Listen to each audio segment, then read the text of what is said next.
Dave, I've always been fascinated by the concept of existence, and when I think about existence, what that means, I'm always back to consciousness.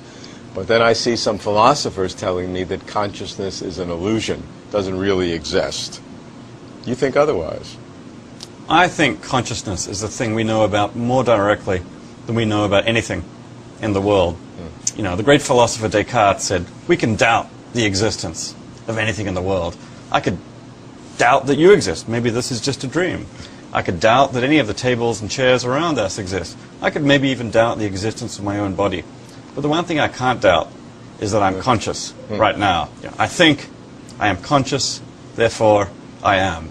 My consciousness is presented to me more directly than anything else in the world. If this is an illusion, then the illusion is consciousness. Some say, okay, that's Descartes, they ridicule him. They say, now that we know about the brain, we know how the neurons work, the spikes of activity, the synapses, the chemical compositions, the complexity, that out of that complexity of 100 billion neurons and trillions of connections, consciousness can emerge. Still an illusion. Maybe consciousness emerges from something else. I mean, this is a further question downstream, but the number one datum of the science of consciousness and the philosophy of consciousness is there is consciousness. Now, is it a primitive? Is it the first element of reality? Or is it something derivative? Is it sort of a second element of reality that somehow emerges from the brain? Well, that's an open question, at least at the beginning of the discussion. But you can't question that consciousness exists. Well, you can question that I think consciousness exists and that I seem to have a focal point, but you can show that activity at the brainstem, so-called reticular activating system, makes you focus on visual things or auditory things. So, you know, you think you're this unified consciousness, but really you have these streams of data that you're focusing on, and that's all it is. I tell you what, I can question your consciousness. I can't be 100% certain that you are conscious right now. Maybe you're just like acting conscious and you're walking the walk, you're talking the talk. Maybe nothing's going on in there. Maybe you're a zombie. I can't question my consciousness. I'm experiencing it directly. Right, it's more real to me than anything else. Tell me about zombies. You've really had a major impact on philosophy of mind by talking about zombies. It's a funny word, but there's some significance there. Well, there's a lot of kind of zombies, you know. There's the zombies in the Hollywood movies. I guess they're dead. Yeah. They come back to life. And then there's your Haitian zombies. I guess they've had some kind of voodoo poison. They lack some kind of free will. Yeah. But the zombies that philosophers are concerned with, they're just like you and me, but they lack consciousness. They walk around acting like a conscious being, talking like a conscious being, but they're not conscious. You stick them with the pin, they say, ow. Exactly. And you ask them, are you conscious? They say yes. And no one thinks zombies actually exist.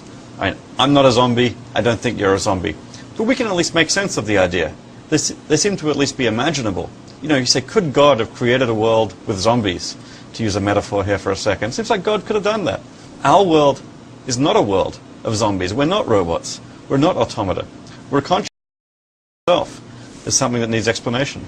So the fact that you can conceive of a zombie means that there is a possibility of something else being needed to differentiate us from a zombie? I would say that when God created the world, He could have created a purely physical world, just atoms in the void, no consciousness at all. That would have made sense. That's a logically consistent world. Our world isn't like that. Our world contains consciousness. That suggests that when God created the world, He had to do some more work. He had to put consciousness in. Now, subtract God from the metaphor now and just use this as a way of thinking about what exists in the world. You need the matter, then you need the consciousness. Okay, now evolutionary theory would say, particularly evolutionary psychology, that during an evolutionary process, consciousness somehow came in, it was selected for, because if we have an awareness in our environment, we can avoid the tigers a little better, maybe plant the crops better, who knows what. But consciousness was a selected factor, maybe it emerged at random, and then developed. Well, it sounds plausible on the face of it that consciousness plays some role in evolution. The fact is, any story anyone's ever told about the evolutionary story role of consciousness has been quite obscure and doesn't really quite make sense. The trouble is, anything you want evolution to explain, how we react, what we say, and so on, I can find some explanation for how that happens that goes wholly in terms of mechanisms, algorithms in the brain, and so on. Once I spell out that story, we say, why do you need consciousness for that? So the evolutionary story could have worked with just reflexes, maybe higher level reflexes, but same reflexes, but no inner experience. A really complicated inner computer, really complicated inner mechanisms. Computers are getting better and better, and maybe one of these days they're going to be able to do all the things that we can do. But then the question is, why do you need consciousness? Okay, now this brings up the word that philosophers use, qualia. What's qualia? Qualia is the raw sensation of experience. So I look around me and I see colors, reds and greens and blues, and they feel a certain way to me. I hear the sound of music, a far-off clarinet in the distance, the smell of mothballs. All of these feel a certain way to me. They have a quality of experience, and you've got to experience them to know what they're like. I mean, you could give me the whole map of my brain, what's going on when I see colors, when I smell mothballs, and so on. But if I haven't seen a color for myself, that's not going to tell me about the quality of seeing red, of seeing green, smelling the mothballs. You actually have to experience it for yourself.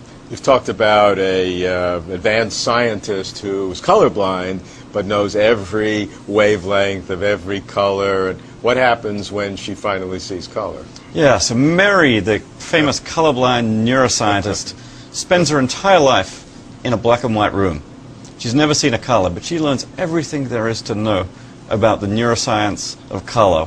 The wavelength of the light, the neurons that fire in response, the behavior it gives rise to. She can tell you all about red and green and blue. There's one incredibly important thing about color she just doesn't know. She doesn't know what it's like to see red, to see green. She doesn't know about the conscious experience of red and green. All the brain science in the world isn't going to tell her that. Imagine one day she has an operation. She leaves her room. She says, that's it.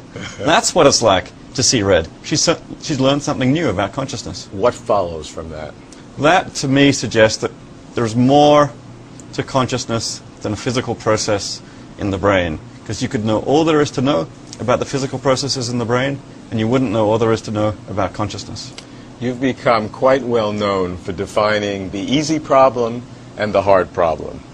Go for it. There's a lot of things we want to explain when we explain consciousness. People use the word in lots of different ways. You might want to explain things like how it is that my brain perceives something in the environment, and a stimulus hits my retina, my brain integrates information, I react, I point, I say something. Maybe you could give an explanation of those things in terms of circuits in my brain or algorithms in my brain, but those are just the easy problems of consciousness. Now, we say easy, they're really hard, but relatively easy. I'd say, a good century or two of more and more ingenious brain science is going to get us there. We're going to isolate the neural circuits, the computational mechanisms that make us behave the way we behave, do the things we do. The hard problem of consciousness is, why is all that processing accompanied by conscious experience? Why does it feel like something from the inside? Why do we have this amazing inner movie going on in our minds all the time? And it looks like the whole story you tell about neural circuits and computational mechanisms, it just leaves that question out. Take 1,000 years into the future at the same rapid growth of science, 100,000 years, 1,000,000 years. Do you see, in principle, can the hard problem, as you've defined it, be subject to neuroscience analysis? I don't think the hard problem of consciousness can be solved purely in terms of neuroscience. I think neuroscience has a huge contribution to make to its solution. But if we just stay with the level of neurons and processing alone, there's only so much that's going to explain. Because neurons and neuroscience is all about objective mechanisms. Objective mechanisms that perform functions that ultimately issue in behavior. So if you want to say explain language, explain perception, explain memory, the things we do, the functions of the brain, that's just fine. But it just explains those functions, those behaviors. And that always leaves this further question. Why is that behavior, those functions, accompanied by consciousness? For that, we need an extra ingredient in the picture, I think. We need to bring in consciousness itself, on my view, as fundamental.